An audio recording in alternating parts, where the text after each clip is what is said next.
Si hay deficiencia en la producción de insulina, no hay quien active esta enzima, a esta glucoquinasa. No hay quien abra las células, en consecuencia la glucosa va a estar pasando ahí en el torrente sanguíneo sin poder penetrar a nuestras células. Es cuando empieza a aumentar de concentración la glucosa en nuestra sangre y es cuando aparece la diabetes. Por esta razón la persona con diabetes todo el tiempo anda con sueño, desganada, falta de energía, porque la glucosa no está penetrando a sus células, incluso aunque le estén dando pastilla para su diabetes. Generalmente les dan tolbutamida, glibenclamida, metformina en sus diversas presentaciones. Insogene, Euglucón, Ovinese, Melitrón, enarboral compuesto. Todas estas pastillas son los llamados antidiabéticos. El antidiabético lo único que va a hacer es oxidar al exceso de glucosa que hay en la sangre, o sea, quemar al exceso de glucosa que hay en la sangre, pero eso no nos va a curar porque ese no es el proceso. El proceso es lograr que la glucosa penetre a nuestras células y eso no lo logran las pastillas. Por esta razón la persona, aun cuando esté tomando la pastilla para su diabetes, de todos modos anda con sueño, desganada y falta de energía. Otra característica de la persona con diabetes es que tiene que estar orinando frecuentemente. Nuestra glándula hipófisis produce 9 hormonas. Una de ellas es la vasopresina. Y esta vasopresina es una hormona que va a actuar en nuestros riñones como un antidiurético. Es decir, es la que va a regular nuestra necesidad de orinar. Cuando carecemos de la producción de esta hormona, no hay quien regule. Y entonces por ello es que se está orinando frecuentemente y a veces hasta sin control. A esta misma vasopresina es a la que se le atribuye la estimulación de la memoria. Cuando andamos deficientes en la producción de vasopresina, por ello se nos olvidan las cosas, nuestra capacidad de retención disminuye. Y nuevamente, ¿por qué no se está produciendo esta hormona? Pues porque el hígado, dentro de las miles de proteínas que él fabrica, hay otra proteína que no está fabricando, que es para ir a estimular a la hipófisis para la producción de esta vasopresina. Si el hígado está mal, también va a estar mal el sistema inmunológico.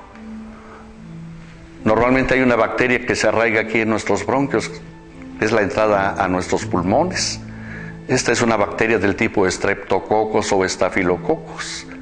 Y siempre que eso sucede nos administran antibiótico. El antibiótico es bueno porque proviene de una cepa natural, solo que hay que administrarlo con mucho cuidado, con mucho profesionalismo, porque existen 3 tipos de antibiótico: de espectro bajo, medio y amplio. De tal manera que siempre que se vaya a administrar antibióticos se debe hacer previamente un antibiograma para ver qué tipo de antibiótico es el adecuado al tipo de bacteria que tenemos. Cosa que desafortunadamente no se hace. Normalmente nos mandan el bombazo de antibiótico. Si tenemos la suerte de que sea el adecuado al tipo de bacteria, ya nos restablecimos. Pero si no, llevamos el riesgo de inhibir a la bacteria, o sea, de hacerla resistente. De tal manera que cada vez vamos a requerir dosis mayores de antibiótico. Va a llegar el día en que el antibiótico ya no nos surta ningún efecto. De allí la bacteria puede pasar de los bronquios a los alveolos y convertirse en un proceso asmático. Vienen las vacunas, vienen los broncodilatadores, finalmente nos dicen que somos alérgicos, que al polvo, que a la pelusa, que al pasto, que a las plantas, que a los perros, que a los gatos, que a las aves.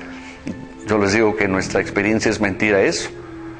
Tenemos cantidad de niños asmáticos, de adultos asmáticos, que en cuanto empezamos a nutrir a su hígado, se empieza a activar su sistema inmunológico y entonces olvídense de las alergias. También les decíamos que si el hígado está mal, nuestro sistema digestivo también va a estar mal. Una de las múltiples funciones de nuestro hígado es producir jugo biliar a través de la vesícula. De allí el jugo biliar mediante el colédoco va a llegar al intestino. Y allí el jugo biliar va a llegar a neutralizar a los ácidos de la digestión, va a desdoblar a las grasas y va a lubricar al intestino. Pero si el hígado está trabajando mal y no produce buen jugo biliar, o si hay alguna litiasis, algún cálculo en la vesícula que impida el paso del jugo biliar, al no llegar al intestino no hay quien neutralice. Entonces se va a formar un estado de acidez permanente que nos puede ocasionar agruras, gastritis, úlcera, estreñimiento, hasta hemorroides.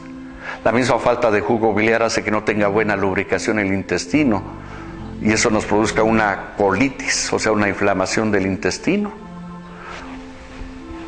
Trabajando de esta manera el hígado, pues es indicativo de que está metabolizando mal a las grasas, a los carbohidratos y a las proteínas. Nuestro organismo aprovecha las grasas, los carbohidratos y las proteínas, y lo que ya no utiliza lo desecha. Lo desecha en forma de ácido úrico, de colesterol y de urea. O sea que el ácido úrico, el colesterol y la urea son los desechos de grasas, carbohidratos y proteínas. Por lo tanto, nuestro organismo siempre va a estar produciendo estos desechos dentro de un rango. Pero cuando el hígado está trabajando mal, entonces los produce en forma excesiva y los vierte a nuestra sangre. Como toda nuestra sangre tiene que pasar a través de los riñones, porque ellos son los que se encargan de purificarla. En cada riñón hay una serie de miles de tubitos que son los nefrones. Ellos son los responsables del proceso de diálisis, o sea, de filtración. Se estima que en cada riñón tenemos aproximadamente 1.200.000 nefrones. Cuando el hígado está trabajando mal y produciendo muchos desechos, va a sobresaturar a estos nefrones y se les va a formar una especie de sarro. Es donde vienen las infecciones y los cálculos en los riñones. Esa misma infección va a pasar a las vías urinarias, a uréteres, vejiga y uretra. En el caso de los hombres va a contaminar a la próstata y la va a inflamar. Como nuestra sangre ya no está siendo bien purificada, se va sucia a toda la tubería que es el sistema circulatorio. Si le ponemos agua sucia a una tubería, con el tiempo esa tubería va a tener sarro. Pues lo mismo sucede a nuestras arterias, salir sucia nuestra sangre, se congestionan y se endurecen. Esa es la arterioesclerosis. Esta misma arterioesclerosis la vamos a padecer en las coronarias, las arterias del corazón. Eso nos va a producir sofocación, angustia, dolor de cerebelo, las taquicardias, la propia angina de pecho son ocasionadas por este congestionamiento de nuestras coronarias. El ácido úrico y el colesterol en exceso se van a empezar a acumular en las articulaciones, en las rodillas, en los tobillos y se cristalizan. Cuando se cristalizan forman un medio ácido y ese medio ácido es el que va a ir degradando al cartílago, ocasionando la deformación de las articulaciones. Allí se origina la artritis. Estos mismos cristales de ácido úrico y de colesterol van a presionar a los tendones.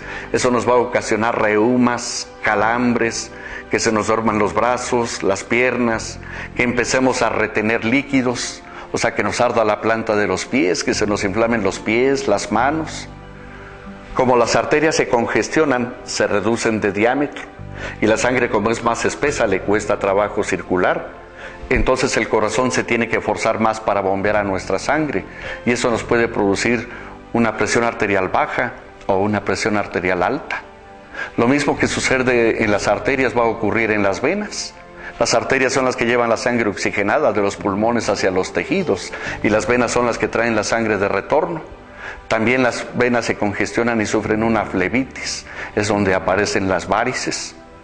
Como el ácido úrico y el colesterol son más pesados que la sangre, se depositan en las extremidades inferiores. Por esta razón hay personas a las cuales de la rodilla hacia abajo se les edematiza la pierna, o sea, se les inflama. Viene el amoratamiento porque hay el rompimiento de vasos de la circulación periférica. Y en un punto dado de la vena pueden confluir las impurezas, ocluir a la vena y romperla, ocasionando las úlceras varicosas. Bueno, pues todo esto que les acabo de señalar tiene su origen en el mal trabajo del hígado. Es por esta razón que hay personas a las que les operan de sus varices y vuelven a aparecer. Hay personas a las que les abren la rodilla para extraerle los cristales de ácido úrico y de colesterol y se les vuelven a formar. Hay personas a las que les operan de hemorroides y vuelven a aparecer. Personas a las que les operan de cálculos en los riñones vuelven a aparecer. ¿Por qué? Porque lo que sigue trabajando mal es el hígado. Se está atacando al efecto, pero no a la causa del problema.